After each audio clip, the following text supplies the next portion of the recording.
આસાન. આપ સૌ વૈષ્ણવને ભગવત સ્મરણ.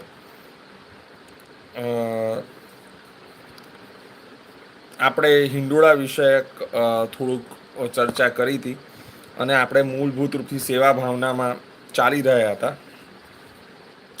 એટલે સેવા ભાવનામાં આપણે શૃંગાર વિશે ડિસ્કશન કરી રહ્યા હતા. શૃંગાર સમયમાં યશોદાજી પ્રભુને શું શું ધરાવે છે અને એના વિષયમાં આપણે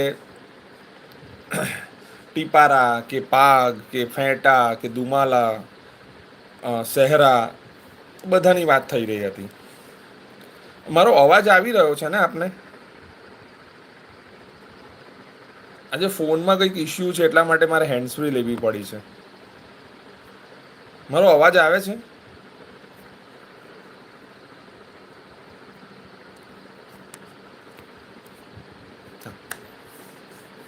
કંઈક વોટર ડેમેજ થયું છે, કંઈક કારણ છે એટલે કંઈક વિચિત્ર અવાજ આવે છે ફોનમાં, એટલા માટે મેં હેન્ડ્સ ફ્રી કનેક્ટ કરી છે. તો જ્યારે શૃંગાર ઇત્યાદિની ભાવનાની આપણે સરસ વાતચીત કરી રહ્યા હતા એ એ એ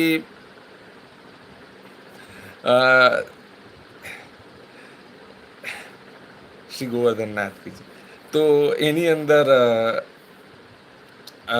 પીછોડા, પરદની, એટલે કદાચ પીછોડાની વાત થઈ હતી ને પરદની વાત અધૂરી રહી ગઈ હતી, એટલે હું ત્યાંથી શરૂઆત કરું કે ભાઈ પરદની છે એ શું છે, તો કે એક પ્રકારની નાની ધોતી છે. એટલે પ્રભુ જ્યારે વન વિહાર કરવા પધાર્યા હોય ને બહુ જ ગરમી હોય તો પ્રભુ આખું પીતાંબર ન પહેરીને નાની એટલે હાફ ધોતી પહેરે, પણ એમાં પણ પાછળથી લાંગ જતી હોય ને આગળ પણ પાટલી બંધાઈને છોડી દેવામાં આવે, એટલી જ હોય. પરદની નાની હોય એટલે એમાં તમને ખાલી કહી રાખું કે મૂળભૂત રૂપથી જે શાસ્ત્રીય પ્રકાર છે ધોતીનો એ થોડોક સમજવો જરૂરી છે. આપણે એમ સમજીએ છીએ કે ગાંઠ બાંધી દીધી અને પાટલી વાળીને સીધી અંદર વાળી દીધી, એવું નથી થતું.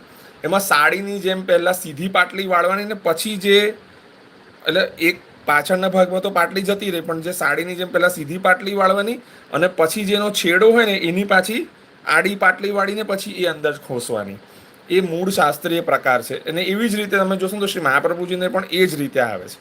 એટલે ઘણા ગોસ્વામી બાળકો આજકાલ એનો છેડો આમ ગજવામાં ખોસે છે, પણ મૂળ પ્રકાર એવો છે કે સીધી પાટલી બાંધીને પછી આડી પાટલી પણ અંદર ખોસવાની. એવી જ રીતે શ્રીજી ધરે છે. ધરવાનો પ્રકાર અલગ અલગ હોઈ શકે પણ મૂળભૂત પરંપરા છે. અને ધોતી અને પરધની આ બંનેમાં પ્રભુ લાંઘ લે છે, એટલે કે પગની નીચેથી સમજો કે એનો એક પાટલીનો છેડો પાછળ જાય છે, તો વેદ શાસ્ત્ર મુજબ 2 વખત લાંઘ ન લેવાય. એટલે પ્રભુ તનિયો ન ધરે ત્યારે, જ્યારે ધોતી પહેરે ત્યારે. બાકી તો તનિયો ધરેલો આમ તમે જો સ્વરૂપમાં તો શ્રીજીના સ્વરૂપમાં તો તનિયો ધારણ કરેલો જ છે. શ્રી દ્વારકાધીશ પ્રભુએ તો મલકાજ ધારણ કરેલો છે, એવી રીતે કલ્યાણીજીએ પણ મલકાજ ધારણ કર્યો છે, અન્ય સ્વરૂપોને મલકાજ ધારણ કરેલા છે. પણ તેમ છતાં તનિયો ધરવાની રીત છે. એટલે તનિયો ધારણ ન થાય જ્યારે પરધની ધરવામાં આવે અથવા ધોતી ધરવામાં આવે ત્યારે. આ એક વાત થઈ ગઈ. આપણે બાલ લીલાના પ્રકારની વાત કરી. બાલ લીલામાં પ્રભુ ચીરા વાઘો ધરે. અમુક ઘરોમાં ચોખૂટા વાઘા ધરવાની રીત છે, જેમાં વચ્ચે કાણું હોય અને પ્રભુને આમ રીસ્સનો ખોસી દેવામાં આવે વાઘો, અને પછી કમરબંધ બાંધી દેવામાં આવે. પણ ચોખૂટા વાઘાની મેં બહુ રીત સાંભળી નથી. મેં એકાદ ઘરમાં નવનીત પ્રિયાજીમાં ક્યારેક ધરાતો હતો એવું મેં સાંભળ્યું છે. મેં એક વિડીયોમાં જોયું હતું, કંઈક રસગ્ય ભાઈએ પણ બતાવ્યું હતું, પણ આઈ ડોન્ટ નો, મેં એના વિશે બહુ નથી સાંભળ્યું. મેં એક જ જગ્યાએ જોયું છે, એ શ્રી નવનીત પ્રિયાજીના ઘરમાં કોઈ 1 કે 2 દિવસ શીતકાલમાં મેં વાત સાંભળી છે. બાકી મેં વાત સાંભળી નથી. પહેલાં ધરાતો હતો કે હમણાં ધરાય છે મને ખ્યાલ નથી. પહેલાં ધરાતો હતો એ એક જ મેં વાઘો, પ્રસાદી વાઘોના મેં દર્શન કર્યા છે, એટલે હું કહી શકું કે નવનીત પ્રિયાજી મેં રીત મેં જોઈ છે, પણ મેં શીતકાલના વાઘાની રીત એ જોઈ છે, બાકી મને ખ્યાલ નથી. હવે આ બાલલીલાનો શૃંગાર હોય કે કિશોર ભાવનો શૃંગાર હોય, મેં તમને જ્યારે પેલામાં ચિત્રમાં મેં તમને દર્શન કરાવ્યા કે આ બધા મૂળભૂત પરંપરાથી ચાલતા આવતા શૃંગાર છે, વસ્ત્ર છે. આની કોઈ રેફરન્સીસ તમે એમ જાણી ન લેશો કે આ બધા રેફરન્સીસ ભાઈ ફલાણા દેશના છે કે ફલાણી જગ્યાના છે. એવી જ રીતે તમે સામગ્રીઓના પણ ઘણા રેફરન્સ આપતા, ઘણા કહે છે કે આ બધી વસ્તુઓ તો ઇન્ડિયાની છે જ નહીં, ભારતની છે જ નહીં, ફલાણું તો આફ્રિકાથી આવ્યું છે ને ફલાણું તો ઇન્ડોનેશિયાથી આવ્યું છે. હું આપ સૌને એક વસ્તુ બહુ સ્પષ્ટ રૂપથી કહેવા માંગુ છું. પહેલાં તો એમ સમજી લો કે પહેલાં તો આપણે જે જાંબુ દ્વીપ પર હમણાં જ્યાં રહીએ છીએ એની નજીકમાં જ પહેલાં બધા દ્વીપ હતા, અને ભારત પોતાનામાં એક મહાદ્વીપ હતો.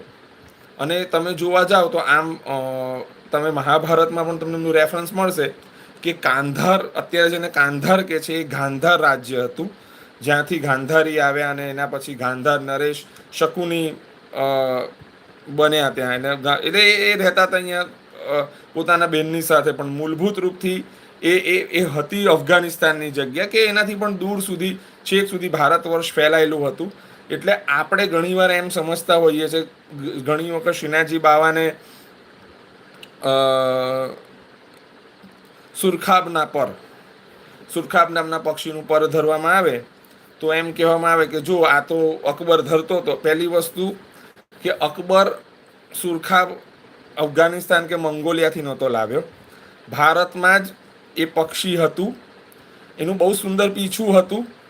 પુષ્ટિ માર્ગમાં શ્રી ઠાકુરજી બધી પ્રકારના પીછા, એટલે કે મોરના પીછા તો ધરે જ છે, પણ અન્ય સુંદર પક્ષીઓના પણ પીછા ધારણ કરે છે. રંગબેરંગી પીછા ધારણ કરે છે. વનલીલામાં પ્રભુ ધારણ કરે છે. એના રેફરન્સીસ તમને ભાગવતજીમાં મળી આવશે. એટલે એવું નથી કે બધું અકબર કરતો હતો એટલે આપણે કરતા થયા છે, એવું નથી. આ સમજવા માટે ખૂબ જરૂરી છે. બીજું, આપણી ત્યાં કર્ણના શૃંગારોમાં પહેલું તો બેઝિક કર્ણફૂલ છે.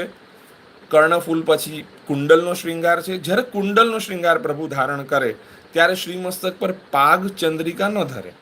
કુંડલનો શૃંગાર એટલે ઉત્સવનો શૃંગાર કે નાના ઉત્સવનો શૃંગાર. તો એમાં પ્રભુ ટીપારા ધારણ કરે, મુકુટ હોય, સહેરા હોય, કિરીટ હોય, દુમાલા હોય. શ્રીજીને દુમાલા બહુ જ લિમિટેડ અને બહુ સ્પેસિફિક આવતા હોય છે. એક દુમાલો, જો હું ભૂલ નથી કરતો તો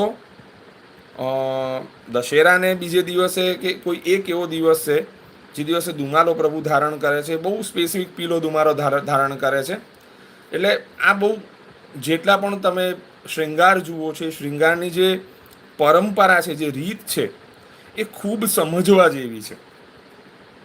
આજે હું જો સાચે કહું ને તો થોડાક આ વર્ષે, દર વર્ષે એવું હોય છે જ કે એકથી, એટલે પડવાથી લઈને આઠમમાં તિથિઓનો થોડોક ક્લેશ થતો હોય છે.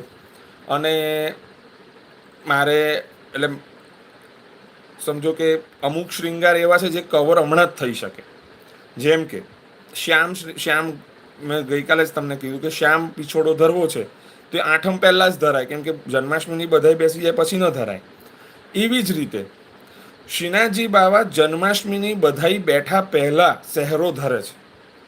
હવે એ સહેરો સીધો, હવે સમજો કે આઠમ પહેલાં જ પાંચમનો સહેરો આવશે, પાંચમનો સહેરો આવશે, તો સમજો કે એ સહેરો પછી સીધો બીજા વિલાસને દિવસે ધરશે, પીળા ખુલ્લે બંધ અને લાલ ધોતીમાં. તો જે આખો ગેપ છે, એટલે તમે સહેરો પણ જન્માષ્ટમી પછી નહીં ધરી શકો.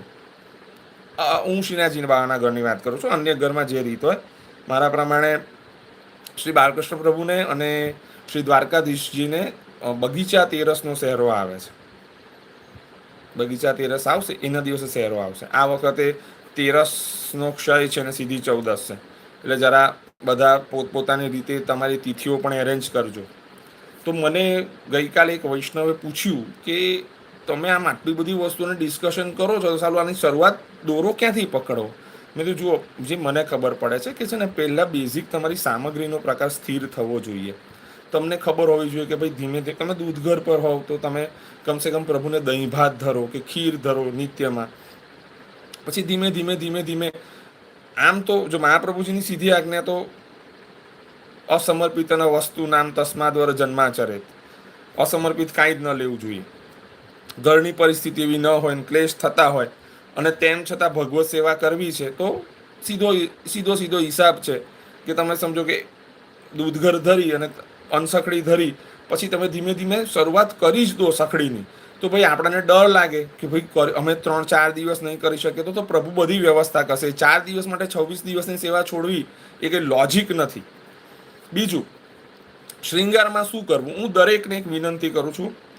મારી આ વિનંતીને કેવી રીતે લોકો લેશે, કેવી રીતે કટ કરીને સંભળાવશે ખબર નથી. લોકોને એવી ટેવ હોય છે, એટલે અમુક જગ્યાએ એવી આજ્ઞાઓ આપવામાં આવતી હોય છે કે ઠાકોરજીને તો ખાલી ને ખાલી શું જોઈએ, પાગ અને ચંદ્રિકા, એટલે પ્રભુને બધું આવી ગયું. એક વાત યાદ રાખજો, તમારી પાસે સોનાનો કટોરો હોય કે તમારી પાસે તાંબાનો કટોરો હોય કે તમારી પાસે એલ્યુમિનિયમનો કટોરો હોય, પણ જો શેરણીનું દૂધ એટલે વાઘીણીનું દૂધ જો તમારે ભરવું હોય ને, તો એ વાઘીણીનું દૂધ ભરવા માટે સોનાનો જ કટોરો જોઈએ. એમ તમારી પાસે પ્રભુ જેવા પધાર્યા છે, તો પછી તમારી અંદર તમારે પાત્રતા તો કેળવવી જ પડે. અમે તો આવા જ છે. અરે તમે આવા છો તો પછી શું, એટલે શું પૂર્ણ પુરુષોત્તમ તમારા માટે કૃપા કરીને તમારી ઘરે આવે, પણ તમે ના બદલાવો. હું તો આવો ને આવો જ રહીશ, અમને તો નથી જ આવડતું. જે આવું બોલનારા છે ને, એમને કોઈક દિવસ વિચાર નથી આવતો કે પ્રભુ તો તમારી ત્યાં કૃપા કરીને પધાર્યા છે. તો ભાઈ તમને કેમ એવી ઈચ્છા નથી થતી કે તમે પણ કંઈક 2 સ્ટેપ પ્રભુ માટે આગળ વધો? કે પહેલું વર્ષ છે, શું કરવું જોઈએ? તો કે પહેલાં તો 4 ભાગ પાડી દો. સેવામાં 4 ભાગ એટલે વસ્ત્રના 4 ભાગ પાડી દો આખા વર્ષમાં. કે જે સૌથી પહેલાં તો જે એસેન્શિયલ ઉત્સવ છે, એ એસેન્શિયલ ઉત્સવના તમારી પાસે વસ્ત્ર અને શૃંગાર હોવા જ જોઈએ. જેમ કે જન્માષ્ટમીનો, હવે તમે જન્માષ્ટમીનું વસ્ત્ર હોય તો તમે સમજો વસ્ત્ર વસાવી લીધા. જન્માષ્ટમીના સુંદર દોરિયાના વસ્ત્ર બને તો કેસરથી રંગીને તમે વસ્ત્ર સિદ્ધ કરો, અને તમે જન્માષ્ટમીના વસ્ત્ર સિદ્ધ કરી દીધા, તો તમને ક્યાં ક્યાં કામ લાગશે? કે એ જ જન્માષ્ટમીના વસ્ત્ર પાછા તમારે રાધાષ્ટમીએ પણ કામ લાગશે. પાછા આવતા વર્ષે શ્રી મહાપ્રભુજીનો ઉત્સવ આવશે તો ખુલ્લે બંધ આવશે. હવે ખુલ્લે બંધ આપણને નથી આવડતો, તો કમસે કમ જન્માષ્ટમીના વસ્ત્ર ધરજો. રામનવમી તો 4 દિવસ તો તમારા એ વસ્ત્રોનો તમારું ફિક્સ થઈ ગયું. પછી લાલ મલમલના પીછોડા. હવે તમે એવું કહો કે યાર લાલ મલમલના પીછોડાની એટલી શું જરૂર છે? તો જુઓ, દરેકે દરેક ઉત્સવ જે વર્ષાકાલમાં આવવાનો છે એના પહેલા લાલ પીછોડા આવશે. આપું એક્ઝામ્પલ, રથયાત્રા પછી પહેલો જ ઉત્સવ કસુંબા છઠ, લાલ પીછોડા. બરાબર? હિંડોળાનો પહેલો દિવસ, લાલ પીછોડા. આગળ ચાલો, પવિત્રા એકાદશીના આગલા દિવસે લાલ પીછોડા, જન્માષ્ટમીના આગલે દિવસે લાલ પીછોડા, રાધાષ્ટમીના આગલે દિવસે લાલ પીછોડા. કેટલી બધી વખત લાલ પીછોડા આવી ગયા. આગળ જઈએ, એટલે પહેલા તો જરીને આખી જોડ કરાવી હોય તો સફેદ જરીની જોડ પહેલા આખી કરાવી લેવાની. કેમ? સફેદ જરીના આખો ચાકદાર વાગો આવવાનો, એ સફેદ જરીની કાચની કરાવી લેવાની. બેઝિક હું આટલું જ કહું છું, વધારે નથી કહેતો. 4 કે 5 જ જોડ હોય. ફૂલમંડલી, આમ ફૂલમંડલીનો પ્રકાર પ્રભુનો રથયાત્રા સુધીનો હોય છે, રથયાત્રા પહેલા સુધીનો. નિયમની ફૂલમંડલી જે મેં તમને 4 કીધી એ 4 હોય છે. પછી ઉષ્ણકાલમાં ખસખાના આવતા હોય છે, પણ તમે કુંજના ભાવથી ફૂલમંડલી કરો તો કશો વાંધો નથી. પણ રથયાત્રા અને આગલા દિવસ સુધી ફૂલમંડલી થતી હોય છે. વરસાદ શરૂઆત થઈ જાય તો ફૂલમંડલીમાં પ્રભુને પધરાવાય, પણ ધ્યાનથી. બરાબર? હા, એટલે હું એમ કહેતો હતો કે ભાઈ પછી સફેદ જરીની એક જોડ હોવી જોઈએ, શીતકાલની જોડ હોવી જોઈએ. તો ભાઈ શીતકાલમાં બધું બહુ નથી થતું, તો કેસરી વસ્ત્રની જોડ કરી લો તો તમારા ગુસાઈજીના ઉત્સવની જોડ થઈ જાય. વસંતમાં સમજો કે જેમના ઘરમાં વસંત પંચમીની સાઠીનની જોડ હોય છે, તો એક સફેદ સાઠીનની જોડ હોય, એક સફેદ મલમલની જોડ હોય, એક કેસરી જોડ હોય શ્રીનાથજીના ઉત્સવની સફેદ મલમલની. તો તો આવા 4-5 વસ્ત્ર તમારા વસંત પંચમીના વસંતના હોય. હવે તમે સમજો કે બધું નથી ખેલાવી શકતા, તો સહેજ થોડુંક થોડુંક જ ખેલાવો, તો ઠાકોરજીની આગળ આખી એક હમેલ બનાવી, આખી એક પીઠિકા વસ્ત્ર બનાવી દો આખી, અને એની પર ખેલાવો. જે તમારાથી શક્ય થતું હોય પહેલાં 2 વર્ષ 5 વર્ષ એવી રીતે ગોઠવો. પછી ધીમે ધીમે પ્રભુના બધા વસ્ત્રની આખી શરૂઆત ચેન્જ કરો. પણ આ વસ્તુ તમારે કરવી પડશે. સમજો પહેલાં 5 જોડ બેઝિક હોય, 2 મલમલના વસ્ત્ર હોય, 1 લહેરિયા, 1 ચુંદરી, 1 છાપાના વસ્ત્ર, લાલ છાપાના વસ્ત્ર હોય પહેલાં નવરાત્રિના, 1 સફેદ જરીનું વસ્ત્ર હોય, કાચની હોય, સફેદ જરીની શરદની. તો આ બધું તમે કરાવશો ને તો ધીમે ધીમે તમને ખબર પડશે કે હા, આટલામાં અમારા વર્ષના અમુક ઉત્સવો તો તમારા આરામથી થઈ જશે. પછી નિત્યમાં તમારે મલમલના લાલ, લીલા, પીળા, મેઘશ્યામ, શ્યામ, આ બધા મેન જોડી છે. એટલે આ બધું પછી તમે કરાવો, પણ આટલું કરાવો ને તો પણ તમારી એક વખત ગાડી ચાલે પ્રભુ માટે. એટલે આ છે ને એકદમ બેઝિક આઈડિયા છે મારો. અને એનામાં સૌથી પહેલી વાત કહી દઉં, તમારી પાસે જ્યારે વ્યવસ્થા ના હોય ને ત્યારે પ્રભુની પીછવાઈ, ખંડપાટ, ફલાણું ઢીકું કશું જ નહીં કરાવવાનું. પહેલાં વસ્ત્ર બધા પૂરા કરો, તો જ તમે આને આગળ કરી શકશો. આ જો 41 જ જણ છે, ખબર પડે છે. જોયું, આ તો ખાલી વાત છે કે સેવા શૃંગારને લગતી વાતને ખાલી જાણનારા 41 જણ છે. અત્યારે પંચાયત કરવા બેસીએ તો બધી મજા આવી જાય, 200-250 જણ હોય. તો પહેલાં તો આપણે આ એક વસ્તુને આપણે સમજવી પડશે કે આપણે કેવી રીતે ધીમે ધીમે કહીને આપણા પ્રભુનું સાહિત્ય તૈયાર કરીએ. બીજી વસ્તુ, ખોટી વસ્તુ ક્યારેય ભેગી નહીં કરવાની. મને આ ગમ્યું ને મેં લઈ લીધું. મેં જોયા છે વૈષ્ણવને પેલા ભેગા ધરવાની માળાઓ હોય ને એ લઈ લેશે, નંગની માળાઓ રીસની જે કડક હોય એ લઈ લેશે, સમજમાં ના આવે એવા શ્રીમસ્તકના શૃંગાર લઈ લેશે. શ્રીમસ્તકનો શૃંગાર લેવા જ ના જોઈએ જે તો તમને સમજ ના પડતી હોય. તો સૌથી પહેલું કામ તો પાક જાતે બનાવતા શીખો. પાક બનાવતા જાતે શીખશો ને, શ્રીમસ્તક પર ચંદ્રિકા ધરો. પછી મુકુટ જોઈએ છે તો સુંદર મુકુટ લો. સમજો, ભલે તમે બનારસના પેલા જરીવાળો જે આપણે હાર્ડબોર્ડ પર પુઠ્ઠા ઉપર જરી એટલે કે ડાકનો કે જે પણ કંઈ જરદોશી વર્કનો મુકુટ હોય છે એ મુકુટ લો. પણ સુંદર, તમને સાઈઝ ખબર પડવી જોઈએ. મેં જોયા છે શ્રીનાથજીને, મને ઘણી વખત એવો વિચાર આવે કે ચિત્ર સ્વરૂપ તમારું, સમજો કે આટલા ચિત્ર સ્વરૂપ છે, હવે એમાં શ્રીનાથજી આટલા છે, સમજો 4-4.5 ઇંચના વચ્ચે શ્રીનાથજી બિરાજે છે. શ્રીનાથજીના શ્રીમસ્તક પર એ મુકુટ છે ને, ખાલી નાના મોતી જેવો લાગે ને,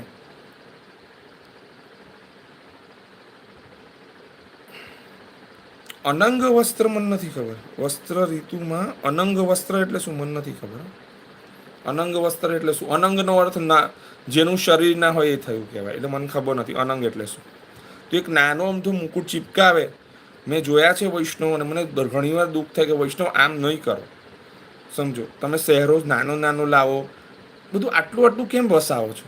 વ્યવસ્થિત ઠાકોરજીનું શ્રીમસ્તક જોઈને તમને ખબર તો હોય ને કે પ્રભુનું આટલી જગ્યા છે, તો ભાઈ એનું કપાળ જોઈને પ્રભુનું તમે કોઈક વસ્તુ વસાવો એમ.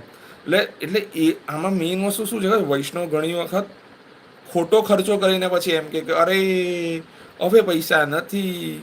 તું જે એ પ્રોબ્લેમ છે એનું કારણ છે કે તમે ખોટો ખર્ચો કરો છો. એનાથી બચો. હું બહુ સાચું અને ફેક્ટ કહી રહ્યો છું. જો આ કરશો ને તો ઓટોમેટિકલી તમારી સેવામાં, ભગવદ સેવામાં કેમ કરીને તમે સારું સાહિત્ય તમારા બજેટમાં લઈ શકો ને. બીજી વસ્તુ, મેં ઘણાને જોયા છે પહેલે જ દિવસે કે ના મારે તો સોનાની જ વસ્તુ કરાવી છે. ઉતાવળ નહીં કરવાની, સોનાની એક વેણું કરાવી દેવાની વધીને. બાકી નુપુર છે કે અન્ય ચાંદીના શ્રૃંગાર કરાવી એને જ ગિલેટ કરાવી દેવાનું વસંત માટે. કેમ કે સમજો કે તમારી પાસે દ્રવ્યની પણ પ્રોબ્લેમ થઈ જાય. પછી પહેલાં માટીના તાંબાના ઝારીજી વસાવી લો, પછી સ્ટીલના વસાવો તો સ્ટીલના વસાવો, અને પછી ધીમે રહીને ચાંદીના ઝારીજી વસાવો. તો કેવું કે એક સ્ટેપ બાય સ્ટેપ જશો ને તો વહેલું થશે. દેખાદેખી કોઈની નહીં કરવી. વસ્તુ મોટી કરવાની જગ્યાએ વસ્તુ વ્યવસ્થિત કરો. નાથદ્વારાથી લોકો ઝરીની પેલી ઠાકોરજીને પધરાવાની જે ચોકી હોય, ચરણ ચોકી, એની પર ઝરી લાગેલી હોય, પાછળ પીઠિકા પર ઝરી લાગેલી હોય, એવું નથી આવતું. કેમ લાવો છો? એના કરતાં તમે બનાવડાવો, ને ના બનાવડાવો તો કોઈ વ્યવસ્થિત જાણકાર પાસે કરાવડાવો.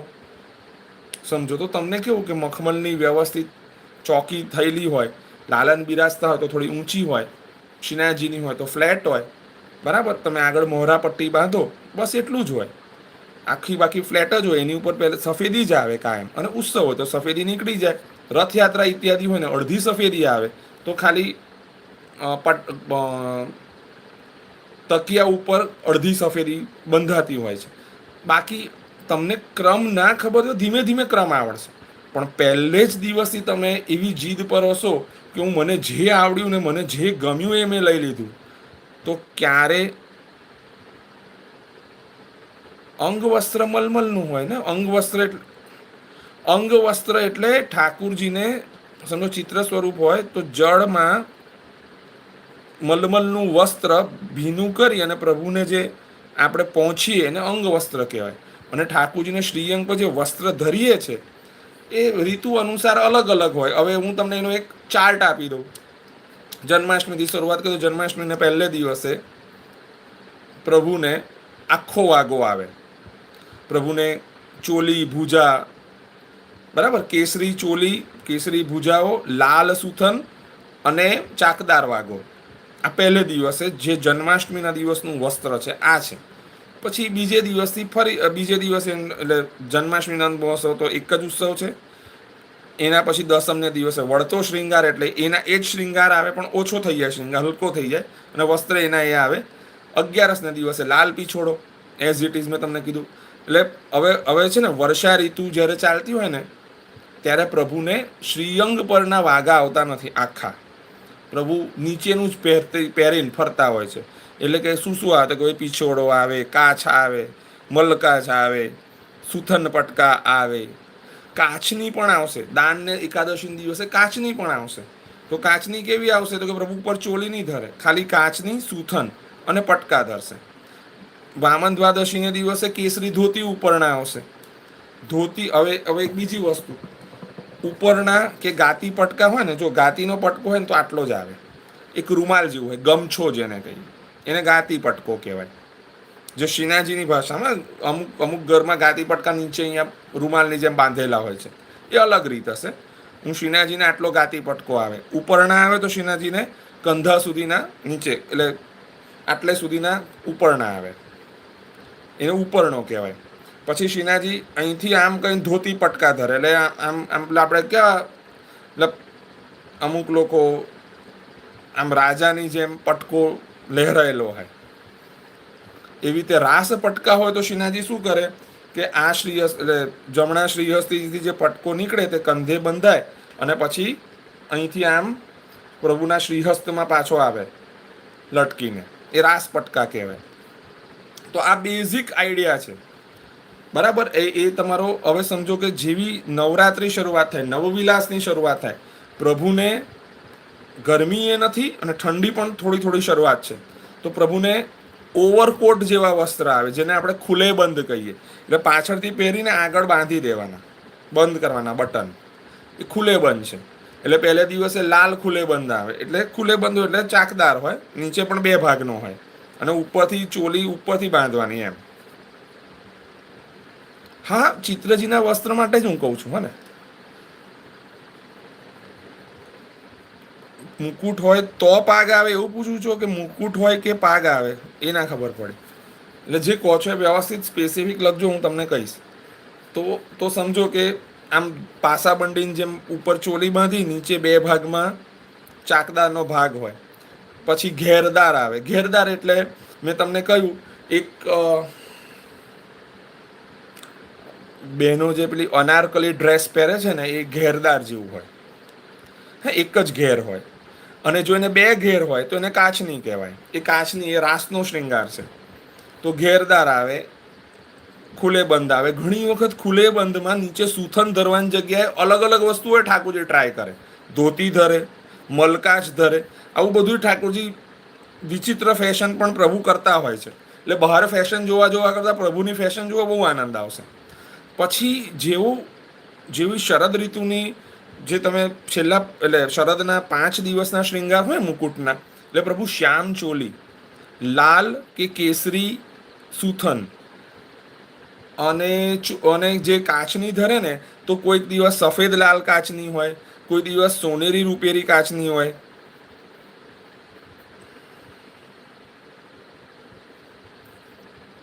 દીપેશભાઈ તમે ફોન કરજો, તમે લખો છો ને મને ખબર નથી પડતી, તમે સમજો. તો કોઈક દિવસ સોનેરી રૂપેરી હોય. આ હું તમને જન્માષ્ટમીથી શરૂઆત કરીને આખી જ તમને કહું છું કે શું શું આવે. પાગ હોય એ હું તમને કહી દઉં છું પછી, ચલો સમજો, હું તમને કહી દઉં છું. તો હવે સમજો કે કાચની હોય તો કાયમ મુકુટ જ આવે, અને અમુક દિવસોમાં જ્યારે ગોલ કાચની, જેને શ્રીજીની ભાષામાં ચાકદાર કહે છે, શ્રીજી આપણે જેને ચાકદાર કહે છે એને ખૂંટદાર કહે છે, તો જે ગોલ કાચની આવે તો ત્યારે એ શ્રીજીની પ્રણાલિકા મુજબ 2 વાર ટીપારો પણ આવે છે, સમજો. બાકી તો કાચનીમાં ઓલવેઝ મુકુટ આવે. આ એક વાત. પીછોડા હોય તો પીછોડામાં પાગ પણ આવી શકે, પીછોડામાં સહેરા પણ આવી શકે, પીછોડામાં ટીપારો પણ આવી શકે, પીછોડામાં દુમાલાય આવી શકે, બરાબર. મલ્લકાચ હોય તો ઓલવેઝ ટીપારો આવે. ચાકદાર હોય, હવે જુઓ, વર્ષાકાલમાં ચાકદાર ખાલી ઉત્સવને દિવસે જ આવે છે, જેવી રીતે કે રાધાષ્ટમી, જન્માષ્ટમી, એના સિવાય નથી આવતો. ચાકદાર આમ મૂળ રૂપથી કયો શૃંગાર છે? ઉત્સવનો વસ્ત્ર છે, બરાબર. હવે આપણે આયા શરદ પૂર્ણિમા સુધી. શરદ પૂર્ણિમા સુધીમાં અલગ અલગ કાચની 11 પૂનમ પ્રભુ ધરશે, 11 પડવા સુધી 5 દિવસની લીલા છે પ્રભુની. તો 11 પડવા સુધીની રોજ અલગ અલગ મુકુટ ધરશે.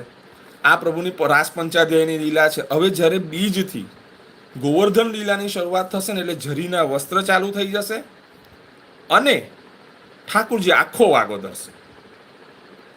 હવે આખો વાગો ક્યાં સુધી ધરશે? છેક રામનવમી સુધી, બરાબર.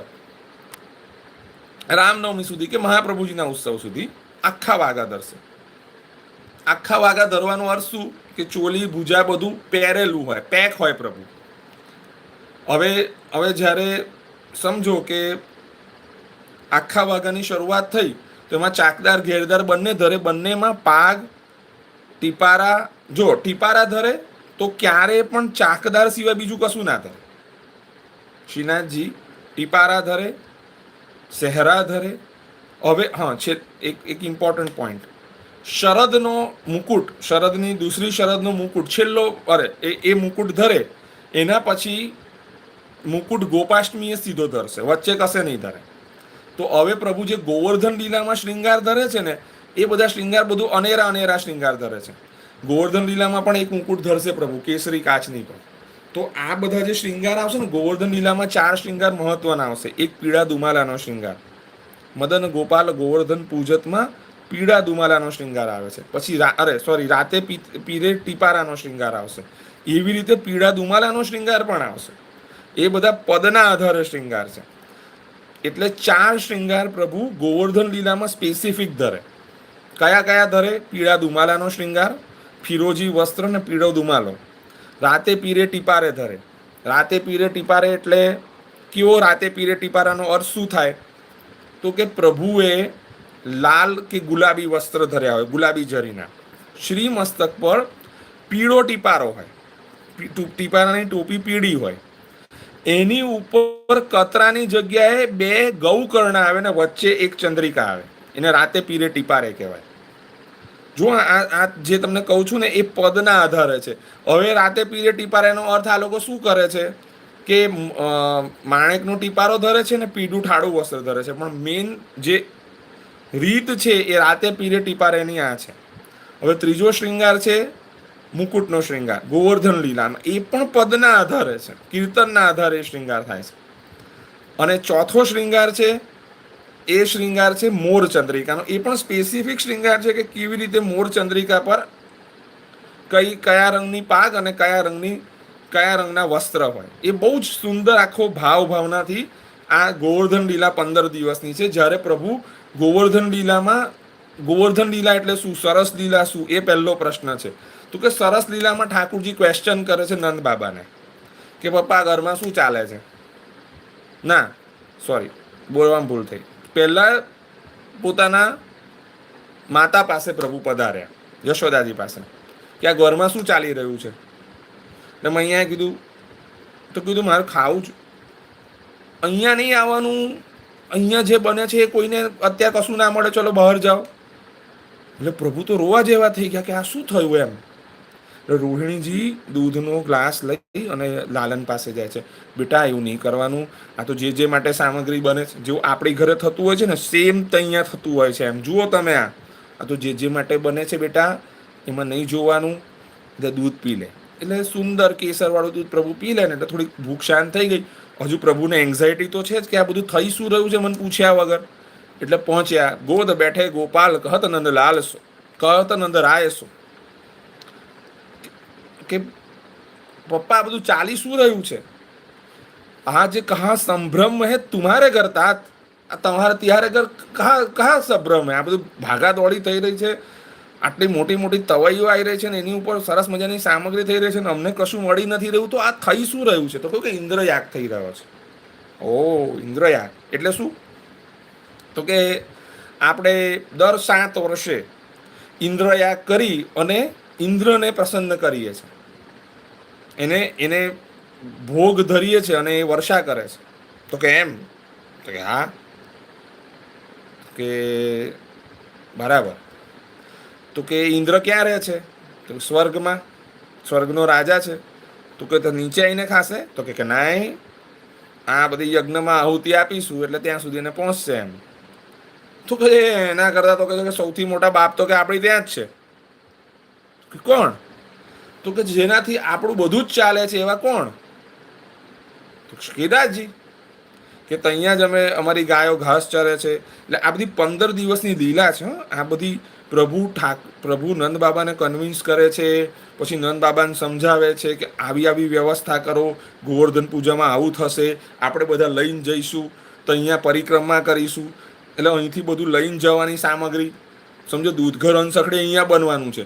પછી નંદગામ, પછી કંઈ સખડીમાં કંઈ સખડી અને દાળ કે અહીંયાથી બનાવીને ગોકુળથી બનાવીને કંઈ જતીપુરા ના લઈ જવાની હોય, કેમ કે ત્યાં પછી એ બધા માનસી ગંગાએ ડેરા પડશે, તો બધી પાછી કાચી સામગ્રી લઈ જવાની. પ્રભુ પછી ત્યાં દુકાન ખોલીને બેસશે ને પછી પ્રભુ પછી બધી કાચી સામગ્રી વેચશે, ત્યારે બધું ત્યાં પછી રસોઈ થવાની છે સખડીની. તો સમજો પાછા બધા લોજિક કેવા ચલાય કે તો ઘરથી લઈને જઈને તો અન્નકૂટ ત્યાં જઈને કરીએ તો એવું ના થાય, દાળ ઉતરી જાય. ના, ફ્રોઝન કરીને લઈ જઈએ તો અમે ના, ફ્રોઝન નહીં કરવાનું, એવી રીત નથી. હા ને, એટલે એ સમજવા જેવું છે કે બધું પ્રભુએ ત્યાં જ કરાવડાવ્યું. તો આખી જે વ્યવસ્થા પ્રભુ 15 દિવસમાં કરે છે. એટલે એમને એમ કંઈ એવું નથી કે તમે એમ સમજો છો કે તો પ્રભુએ આજે કીધું કાલે તૈયાર થઈ ગયું.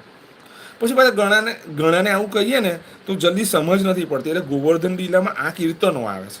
આ સમજજો, આ સમજવું જરૂરી છે. 15 દિવસ પ્રભુ કરે છે શું? કન્વિન્સ કરે છે મા બાપને. નંદહી કહત જશોમતી રાની, સુરપતિ પૂજા તુમહી બિસરાની. તો આ બધા કીર્તનો કેવી રીતે આવ્યા?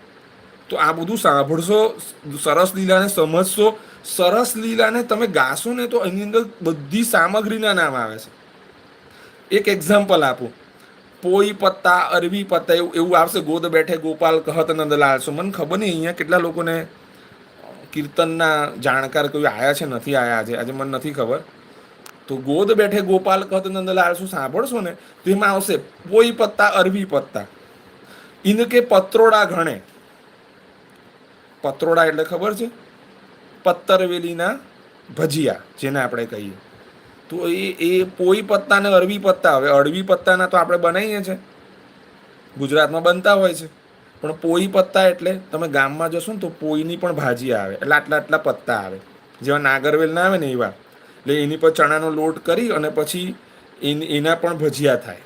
હવે એને વીંટવા નહીં જવાનું, એને સીધા જ તળી દેવાના.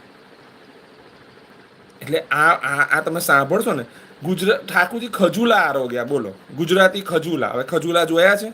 ચેક કરજો ગૂગલ પર રેસીપી ખજૂલાની. ગુજરાતી કઢી પ્રભુ આરોગ્યા, એ પણ ચેક કરજો. ને બધા કીર્તનમાં આવે છે. બીજું કીર્તન છે, આજ કહા સભ્રમ હે તિહારે ઘરતા. ના ના ના ના ના આજ કહા સભ્રમ હે તિહારે ઘરતા આત્મા પણ છે, પણ એનાથી પણ વધારે જો સામગ્રીના નામ જાણવા હોય ને, હું ભૂલી ગયો, એ તો ગોવર્ધન પૂજાનું બહુ સુંદર કીર્તન છે. એટલે તમને ખબર પડશે કે કેટલી સામગ્રી પ્રભુ આરોગ્યા. લોકોને એમ પણ નથી ખબર કે ગોવર્ધન પૂજા પહેલા કરવી પડે. ગોવર્ધન પૂજામાં ગોવર્ધન પૂજાનો ભોગ ધરવો પડે. ગોવર્ધન પૂજાનો ભોગ ધરાય તો અહીંયા પરિક્રમા થાય, પછી પ્રભુ પધારે અન્નકૂટ ધરવા માટે. લોકોને એ પ્રોસેસ પણ નથી ખબર કે ગોવર્ધન પૂજા એટલે શું અને અન્નકૂટ એટલે શું. એટલે આ પૂજા અલગ છે ને યજ્ઞ અલગ છે. એટલે આ બધા કીર્તનોથી તમારે સેવાનો પ્રકાર નક્કી થશે. ચાલો એનીવેઝ આગળ જઈએ. પ્રભુને હવે હું દિવાળીના શૃંગારની ખાલી વાત કરું. 11, 12, 13, 14 પૂનમ. તો 11ને દિવસે શ્યામ ઝરી આવશે, 12ને દિવસે પીળી ઝરી આવશે, 13ને દિવસે લીલી ઝરી આવશે, ધનતેરસ, છોટી દિવાળી. તો એ દિવસ આ બધા ઘેરદાર આવે, સમજો ઘેરદાર આવે ને ઘેરદાર ઉપર ઠાકોરજી શ્રી મસ્તક પર ચીરા. હવે પાગ, પાગ એટલે શું હોય? કોટનની પાગ હોય. અને ઝરીની જે આવે ને, આહા, બાસુંદી, મિશ્રી, દહીં, અદરક બહુ બને. વાહ, બહુ બહુ બહુ સુંદર. મને સરસ લીલાના કીર્તનોનો બહુ આનંદ આવે છે. તો ઠાકુરજીને જે ઝરીની પાગ આવે એને ચીરા કહેવાય. હવે હું ફક્ત શ્રીજી પૂરતું કહી શકું, જે મેં વાંચેલું છે. ખોટું સાચું બધા પોતપોતાની હવેલીના, પોતપોતાના ગુરુઘરના, પોતપોતાની પાસે અવેલેબલ પુસ્તકમાંથી જોઈ લેજો. ચીરા વાઘા 5 જ દિવસ આવે છે. ચીરા શ્રીમસ્તક પર ચીરા 5 જ દિવસ આવે છે. ચીરા એટલે ઝરીની પાગ, બરાબર? તો એ 5 જ દિવસ પ્રભુ ધરતા હોય છે. 11, 12, 13, 14, 4 દિવસ. અને પછી તો દિવાળી અને અન્નકૂટ, એ 2 દિવસ સફેદ કુલ્હે આવે, સફેદ ઝરીની, બરાબર? અને બીજના દિવસે ઠાકુરજીને પીળા વસ્ત્ર આવે, ભઈ બીજના. અને અન્નકૂટનો વળતો, બીજી એક વસ્તુ સમજી, વળતો શ્રૃંગાર એટલે શું અને પ્રતિનિધિ શ્રૃંગાર એટલે શું. શ્રીનાથજીની ત્યાં આવો ક્રમ છે, એક ડ્રેસ રિહર્સલ થાય. પ્રતિનિધિ શ્રૃંગાર એટલે ડ્રેસ રિહર્સલ કરવાનું, કે એ દિવસે કેવા કેવા કપડાં પહેરીશું અને કેવા લાગીશું, એ બધાની પહેલેથી તૈયારી કરી દેવાની. એટલે કે તમે પાંચમને દિવસે એટલે જન્માષ્ટમીથી 3 દિવસ પહેલાં ડ્રેસ રિહર્સલ થઈ જાય. સેમ જન્માષ્ટમી જેવો શ્રૃંગાર ધરીને પ્રભુ ચેક કરી લે કે આ બધું બરાબર છે. એવી રીતે મહાપ્રભુજીના ઉત્સવને 3 દિવસ પહેલાં ઠાકોરજી, એવી રીતે ગુસાઈજીના ઉત્સવને 3, 4, 5, ગુસાઈજીનો ઉત્સવ 9નો છે તો ત્યારે પણ 5મને દિવસે. એવી જ રીતે અન્નકૂટમાં પણ પહેલાં અન્નકૂટનો શ્રૃંગાર એક વખત ધરી દેશે પ્રભુ, 10મનો કે 9મનો. અને પાછા અન્નકૂટ અને પછી પાછો ઉત્સવ પૂરો થઈ જાય પછી એનો વળતો શ્રૃંગાર આવે.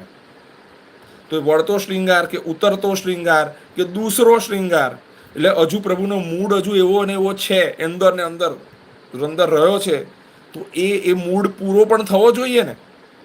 તો એના માટેનો વળતો શ્રૃંગારે પ્રભુ ધરે. એવી રીતે જન્માષ્ટમી દિવસે 10મનો શ્રૃંગાર વળતો શ્રૃંગાર હોય, રાધાષ્ટમીનો 9મનો દિવસનો હોય, મહાપ્રભુજીના ઉત્સવનો બીજા દિવસનો, ગુસાઈજીના ઉત્સવનો બીજા દિવસનો. અન્નકૂટનો વળતો શ્રૃંગાર અક્ષય નોમને દિવસે આવે. કેમ કેમ અક્ષય નોમને દિવસે આવે? કેમ કે પ્રભુ કેટલા બિઝી છે જુઓ. અન્નકૂટ અન્નકૂટ આરોગાયા, પ્રભુ નથી આરોગતા. આમ તો પ્રભુ તો ગિરિરાજબાને આરોગાવે છે. આરોગાયા, હજુ ઘરે પહોંચીને તો વરસાદ પડ્યો એટલે પ્રભુ ધમધમાઈને આવી ગયા. એના એ જ કપડા પર ગિરિરાજીને ધારણ કરી લીધા. કાન કુંવર કે કર પલ્લવ પર માનો ગોવર્ધન નૃત્ય કરે, જ્યો જો અધર ધરત મુરલી પે. તો ગિરિરાજીએ તો 7 દિવસ બહુ આનંદ કરાયો.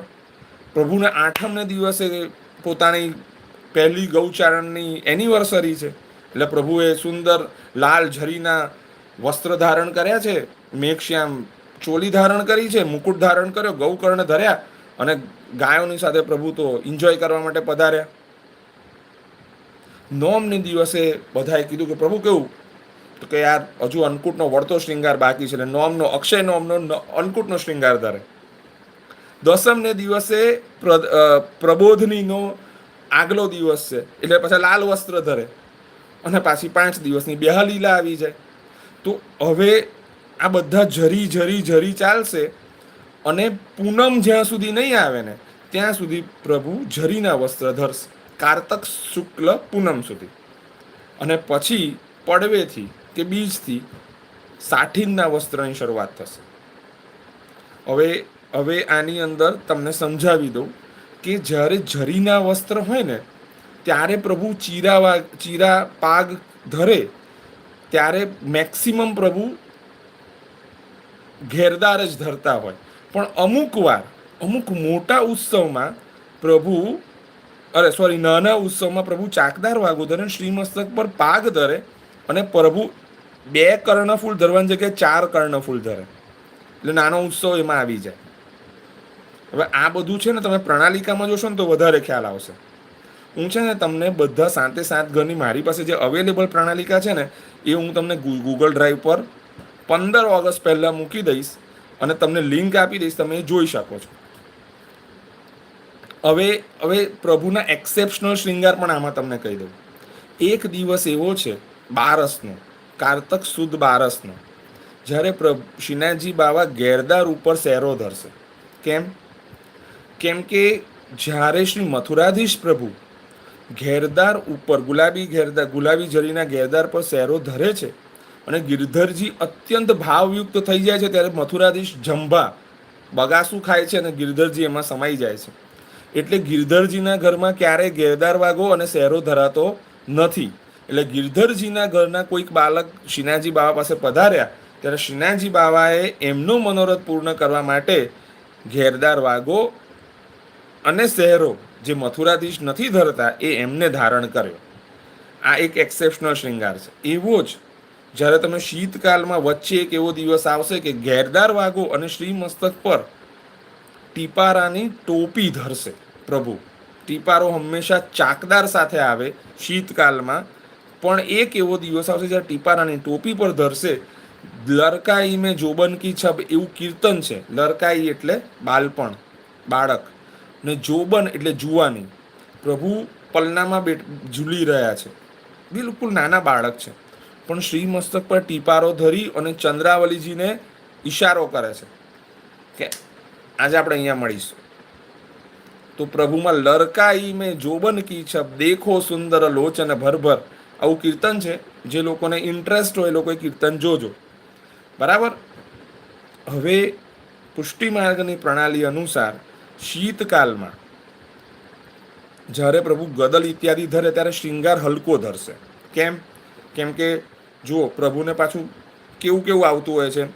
અંદર સૌથી પહેલાં તો તનસુખ આવે, એટલે કે એકદમ સાદું કપડાનું કોટન વસ્ત્ર. પછી એની ઉપર આ બધી લખેલું છે, આટલું બધું ધરાય નહીં આપણાથી, તો પ્રભુ એટલું જાડું થઈ જાય કે આપણે ધરી જ ના શકીએ કશું.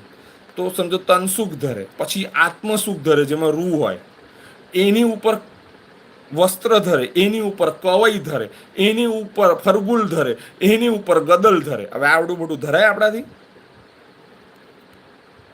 એટલે આપણે નોર્મલી આત્મસુખનો વાગો ધરીએ જે રૂ વાળો હોય, કોટનમાં રૂ ભર્યું હોય, આપણે 2 વળમાં વચ્ચે રૂ ભર્યું હોય, અને એની ઉપર આપણે વસ્ત્ર ધરીએ, એટલે બહુ શૃંગાર ના ધરાય. એટલે શૃંગારનો ત્યાં આગ્રહ ઓછો હોય. હવે આપણે એક વસ્તુ બીજી સમજી લઈએ કે પાગ ધરે ને તો કર્ણફૂલ ધરે, બીજું કશું ના ધરે. કુંડલનો શૃંગાર હોય તો કુંડલના શૃંગારમાં સ્પેસિફિક હું કહી દઉં. જુઓ, જે રીતે કે ટીપારો છે. હવે ટીપારામાં 2 ભાવ છે. એક ભાવ એવો છે કે પ્રભુમાં વીર્ય રસ છે, ચેલેન્જ છે કોઈકની સાથે, તો ત્યારે મકરાકૃત ધરે. પ્રભુ નૃત્ય કરતા કરતા પધારે છે ટીપારો ધરીને, તો પ્રભુ મયુરાકૃત ધરે. બરાબર. પછી શહેરો છે. હવે શહેરામાં જ્યારે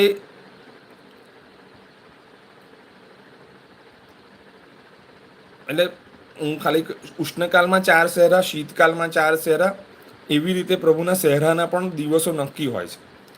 તો શહેરો જ્યારે પ્રભુ ધરે ને ત્યારે અમુક ઘરમાં એવી રીત છે કે પહેલો શેરો ધરે ને ત્યારે પ્રભુ મત્સ્યાકૃત ધરે, કેમ કે મત્સ્યાકૃતમાં સ્વામીજીની તળપણ છે અને મકરાકૃતમાં સ્વામીજીનું આધિપત્ય છે.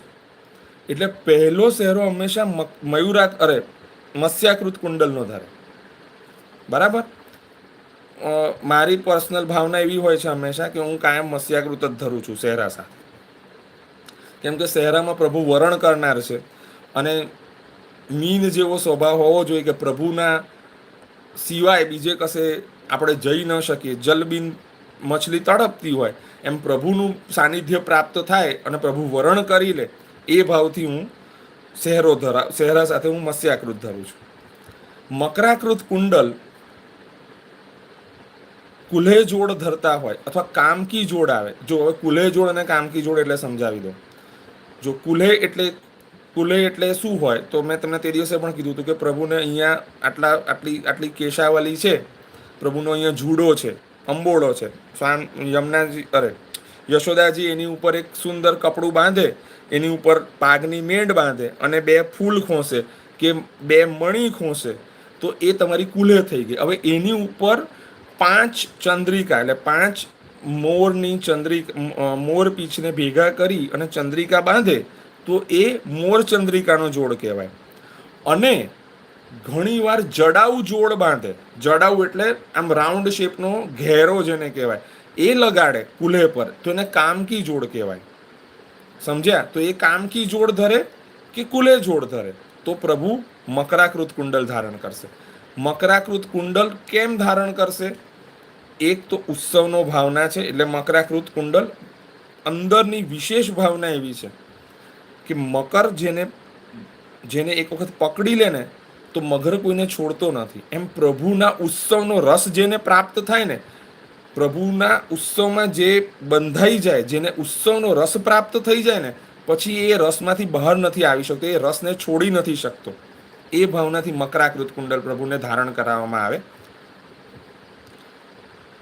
મુકુટમાં પ્રણાલિકા મુજબ ઓલવેઝ મયુરાકૃત કુંડલ જ ધરે, કેમ કે પ્રભુ મોર મુકુટધારી છે, જે મોર નિષ્કામ છે, એટલે મયુરને પ્રભુ ધારણ કરે છે અને મયુરનો જ મુકુટ ધારણ કરે છે. આમાં એસ્ટ્રિક્ટ એવી છે કે અમુક કીર્તનોમાં મકરાકૃત કુંડલનું પણ વર્ણન છે. બરાબર, આટલી વાત. પછી આવે કિરીટ. કિરીટ એ રાજ સિંહાસન પર પ્રભુ બિરાજેલા છે અને ત્યાં પ્રભુનું આધિપત્ય છે, પ્રભુના કંટ્રોલમાં બધું છે, એટલે પ્રભુ મકરાકૃત કુંડલ ધારણ કરે છે. બરાબર, આ બેઝિક આઈડિયા આપી દીધો. પછી કિરીટના ઘણા પ્રકાર છે. શ્રીનાથજી જે કિરીટ ધરે છે એનો અલગ પ્રકાર છે, દ્વારકાધીશ ધરે છે એનો અલગ પ્રકાર છે, દક્ષિણી કિરીટ, ખૂંટ, બધું ઘણું બધું છે, એ આપણે પછી ડિસ્કસ કરીશું. પણ આ મેં તમને બેઝિક આઈડિયા આપ્યો કે ભાઈ શૃંગારમાં કેવી કેવી વસ્તુ પ્રભુને ધરે છે, એની શું ભાવના છે. હવે આપણે શૃંગારથી આગળ પણ જવાનું છે, પણ મને એમ છે કે શૃંગાર વિષયક ખ્યાલ આવવો જોઈએ કે ક્યારે શું ધરાય. બરાબર. હવે મેં તમને કીધું કે ભાઈ હવે જ્યારે આપણે શીતકાલના એન્ડમાં આવીશું ને ત્યારે છીંટના વસ્ત્ર પ્રભુ ધરશે. બરાબર. જો નોર્મલ કેસમાં પ્રભુનો નિત્યનો શૃંગાર પાગ ચંદ્રિકાનો જ છે, પણ પાગની સાથે કિલંગી ધરે એટલે કે કતરા ધરે. આ બધું પ્રભુ વિવિધ વસ્તુઓ ધરી શકે છે અને આ બધી વસ્તુઓ પણ ભાવના યુક્ત છે. આ બધા જે કતરા છે એ એક પ્રકારના કોઈક મોરપીંછના વળી ગયેલા તમે કતરા જુઓ છો એ ભાવના છે. કોઈક ભાવના એવી છે કે કૂંપળો છે, ફૂલોની કૂંપળો છે, ફૂલોના ગુચ્છા છે, એની સુંદર કિલંગી બનાવેલી છે જે વળેલી છે. આ બધી ભાવના કતરાની ને ચંદ્રિકાની છે. બરાબર. તો આ તમને ખ્યાલ આવવો જોઈએ. એક વિશેષ રૂપથી ખાલી કહી દઉં કે હવે ઠાડા વસ્ત્રની એક ખાસ ખ્યાલ, હું ગોવર્ધનનાથજીની જ વાત કરું છું એટલે ઠાડા વસ્ત્રની વાત મારે કરી દેવી જોઈએ. પ્રભુને પ્રભુને અક્ષય તૃતીયા પછીની સાતમ સુધી ઠાડા વસ્ત્ર આવે. સાતમ સુધી ઠાડા વસ્ત્ર આવે. એ આઠમથી ઠાડા વસ્ત્ર જે છૂટે ને તે છેક રથયાત્રાના આગલા દિવસે ઠાડું વસ્ત્ર જતું રહે. બરાબર.